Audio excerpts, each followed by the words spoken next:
So yesterday, our mindset going into the game was, just Jalen, just run the offense, right? We didn't give him a lot of freedom in this game. Possible that you've given him too much freedom?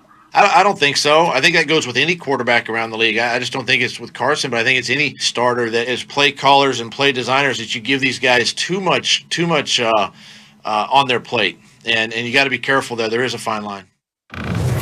All right, so let me bring Dan Graziano in for the first time this morning. Graz, what are we hearing coming out of the building right now about the way they're looking at this thing short-term and long?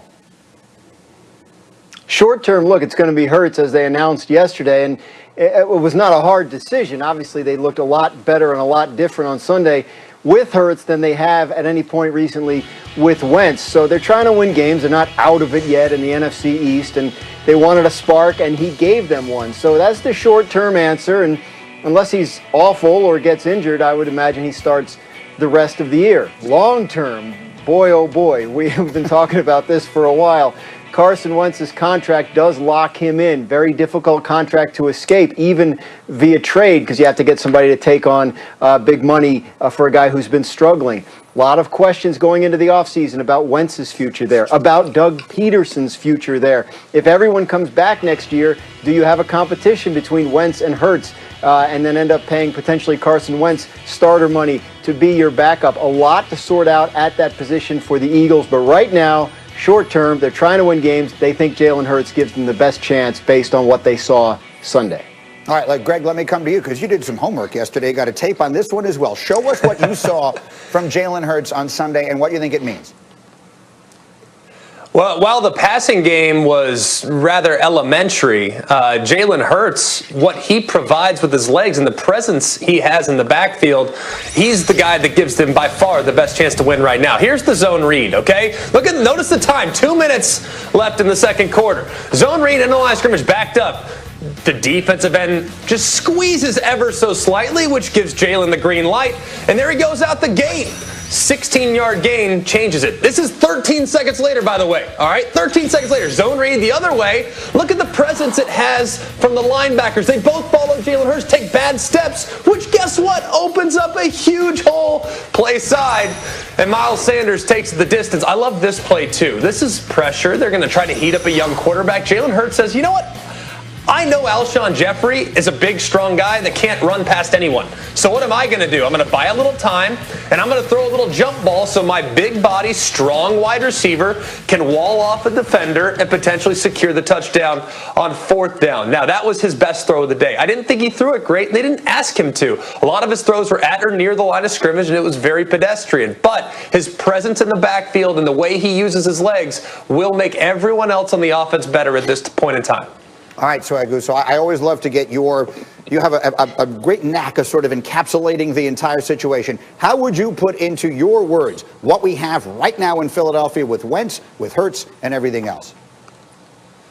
Jalen Hurts is the fly in the ointment in Philly.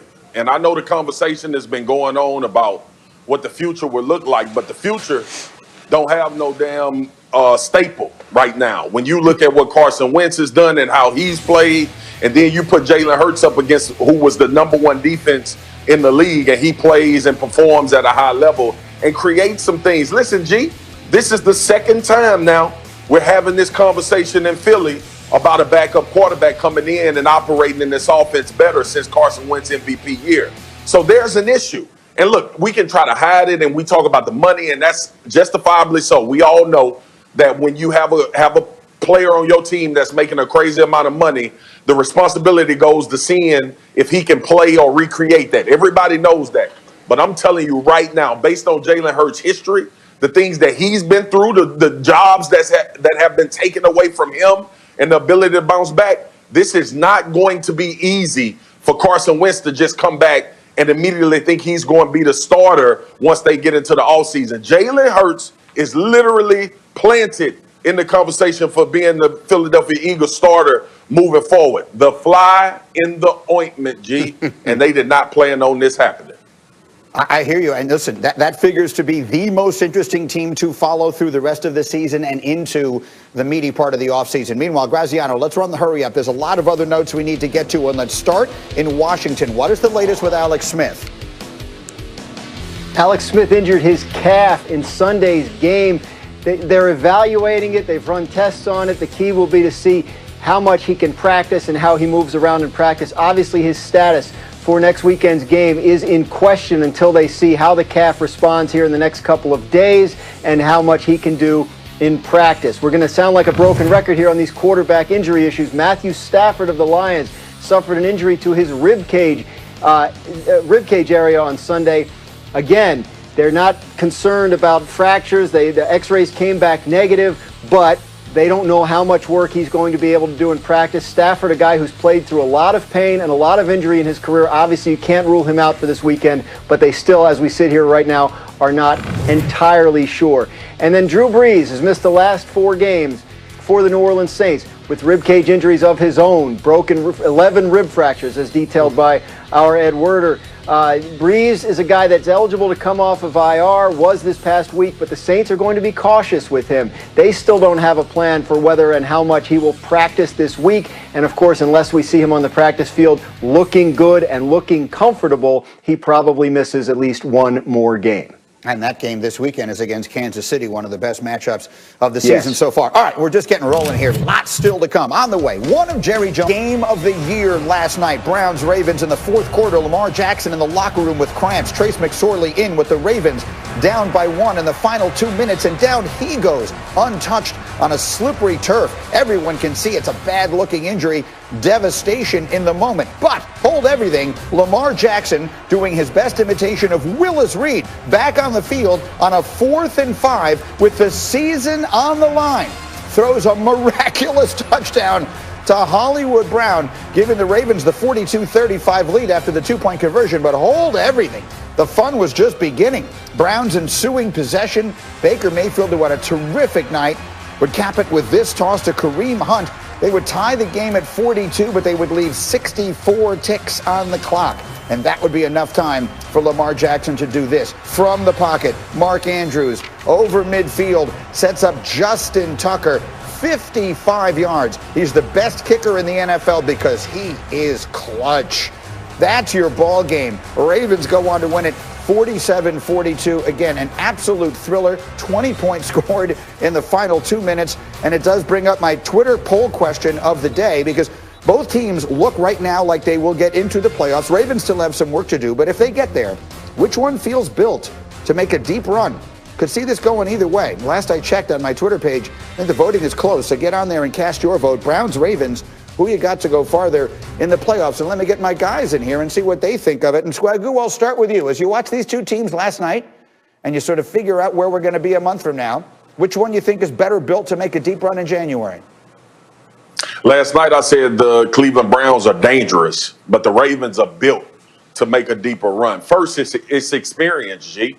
The Ravens have been at that point, and I think them having to fight to get into the playoffs will actually give them some juice going into the playoffs. Coming off those great seasons, and obviously we've had the conversations about Lamar in the playoffs, but this Lamar Jackson is terrifying to anybody when you get into the playoffs. And then when you think about this, you look at a team that's been through all the things that the Ravens have been through, COVID, even the quarterback, Lamar having to go back into the locker room this game, the way they're built to go into Cleveland in that environment, backs against the wall, a dog fighting his way out of a corner, and they were able to get that done. So I think this win catapults them, but also I reflect back to something Jeff said. Lamar Jackson in the playoffs, Lamar Jackson going into the playoffs this year and having the ability to do what we watched him do last night, that's the team that I think can make a big run, because usually outside of Pat Mahomes or Aaron Rodgers,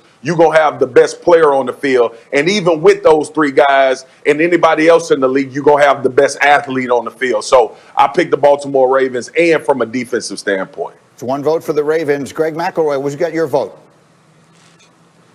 We've seen a pretty spectacular regular season Lamar in the past, only to see him not play so spectacularly in the playoffs. I'm going with the Browns. Shockingly enough, I'm going with the Browns. It's because of Nick Chubb.